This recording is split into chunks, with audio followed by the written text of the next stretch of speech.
बैठक में देखिए सबसे अहम प्रस्ताव 7 निश्चय पार्ट 3 को मंजूरी दे दी गई है। 7 निश्चय पार्ट 3 के तहत बिहार के चौमुखी विकास के लिए 7 लक्ष्य तय किए गए हैं, जिसके जरिए बिहार को सबसे विकसित राज्यों की श्रेणी में शामिल करने का लक्ष्य है। बिहार में सरकार गठन के 1 महीने के भीतर नीतीश सरकार ने अगले 5 साल में विकास का रोड मैप तैयार कर दिया है। अगले 5 से 10 वर्षों में टॉप 5 के अंदर होगा। मंगलवार को नीतीश कैबिनेट की बैठक हुई और बैठक में सबसे अहम प्रस्ताव 7 निश्चय पार्ट 3 को मंजूरी दी गई। 7 निश्चय पार्ट 3 के तहत बिहार के चौमुखी विकास के लिए 7 लक्ष्य तय किए गए हैं। पहला है दोगुना रोजगार, दोगुनी आय। इसके तहत महिलाओं को स्वरोजगार से आत्मनिर्भर बनाना। जातीय गणना की रिपोर्ट के आधार पर काम होगा और चिन्हित 94 लाख परिवारों के रोजगार पर जोर देते हुए अगले 5 साल में 1 करोड़ नौकरी रोजगार देना है। दूसरा निश्चय है समृद्ध उद्योग सशक्त बिहार। 5 साल में 50 लाख करोड़ निवेश का लक्ष्य है। बंद पड़ी 9 और 25 नई चीनी मिलों की शुरुआत होगी। उद्योगों के विकास के लिए 3 हाई लेवल कमेटी गठित होगी और बिहार पूर्वी भारत का टेक हब बनेगा।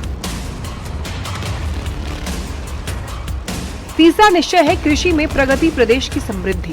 इसमें चौथी कृषि रोड मैप के काम में और तेजी लाई जाएगी। मखाना उत्पादन और प्रसंस्करण को बढ़ावा दिया जाएगा। प्रत्येक पंचायत में सुधा बिक्री केंद्र की स्थापना होगी। चौथा निश्चय है उन्नत शिक्षा, उज्जवल भविष्य। इसके लिए सरकार ने अलग से उच्च शिक्षा विभाग का गठन किया है। पुराने प्रतिष्ठित संस्थान सेंटर ऑफ एक्सीलेंस बनेंगे और नई एजुकेशन सिटी का निर्माण किया जाएगा। पांचवा निश्चय है सुलभ, स्वास्थ्य, सुरक्षित जीवन। इसके लिए अब प्रखंड CHC विशिष्ट चिकित्सा केंद्र बनेंगे, जबकि जिला अस्पताल अति विशिष्ट चिकित्सा केंद्र बनेंगे।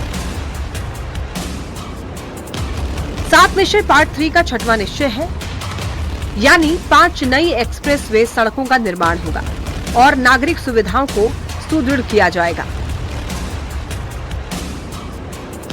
7वां निश्चय है सबका सम्मान, जीवन आसान।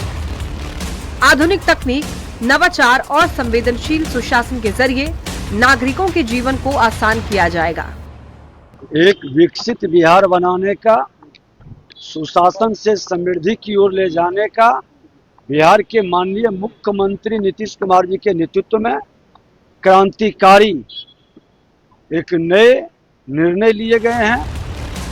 आज जिस लक्ष्य के साथ 7 निश्चय पार्ट 3 को मंजूरी दी गई है, उसको लेकर सभी विभाग ने कार्य योजना बनाने का काम शुरू कर दिया है।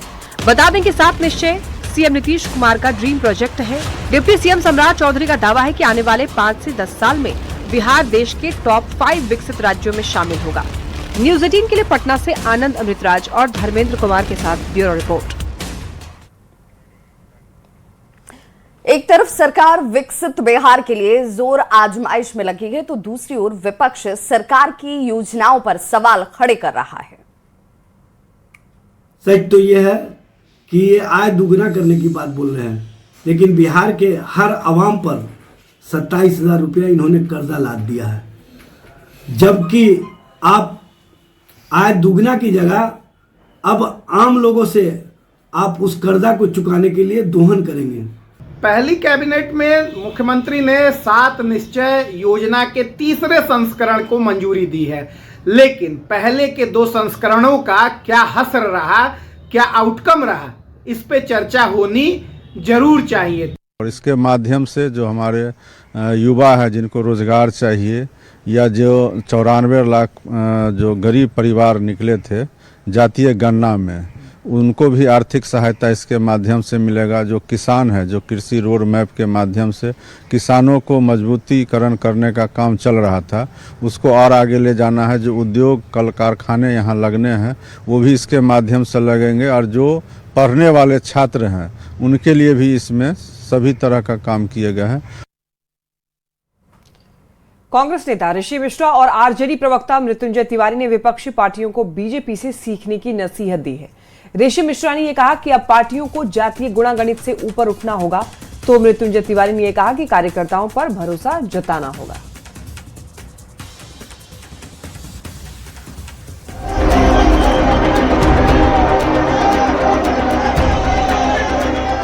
45 साल के नितिन नवीन को पार्टी का कार्यकारी राष्ट्रीय अध्यक्ष बनाकर पार्टी विद डिफरेंस वाली बीजेपी ने बड़ी बहस छेड़ दी है।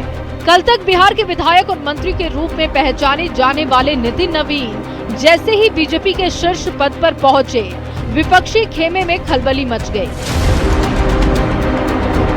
विपक्ष के नेता अब अपने ही नेताओं को बीजेपी से राजनीति सीखने की नसीहत देने लगे हैं।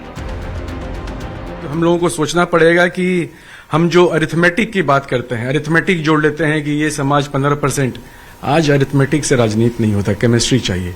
वोटर्स के बीच में भी केमिस्ट्री बन चुका है और पार्टियों को अपने अंदर में भी बनाना पड़ेगा केमिस्ट्री। जात धर्म से ऊपर उठना पड़ेगा। कांग्रेस नेता ऋषि मिश्रा ने कहा कि जात पात की राजनीति से ऊपर उठना जरूरी है, सिर्फ गाली देने से कुछ नहीं होगा। आरजेडी प्रवक्ता मृत्युंजय तिवारी ने नसीहत दे डाली कि बीजेपी की तरह सबको कार्यकर्ताओं का सम्मान करना चाहिए।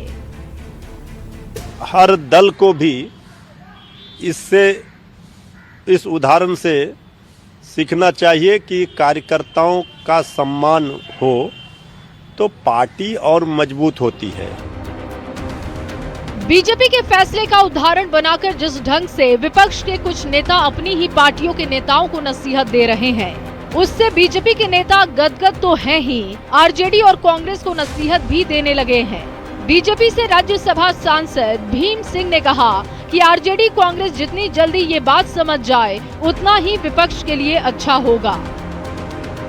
अगर राष्ट्रीय जनता दल और कांग्रेस जो परिवारवाद पर चलने वाली पार्टी है, उन लोगों को ये सबक मिल जाता है तो अच्छी बात है। देश की ज्यादातर पार्टियों पर परिवारवाद का आरोप है। शीर्ष पद पर अक्सर एक ही परिवार के लोग पहुंचते हैं, भले ही पार्टी में जी जान से मेहनत करने वाले हजारों कार्यकर्ता हों। ऐसे समय में बीजेपी ने नितिन नवीन को पार्टी का कार्यकारी राष्ट्रीय अध्यक्ष बनाकर बड़ा संदेश दिया और विपक्ष में खलबली मचा दी। न्यूज 18 के लिए पटना से शैलेंद्र कुमार, आनंद अमृतराज और दिल्ली से अमितेश सिंह के साथ ब्यूरो रिपोर्ट।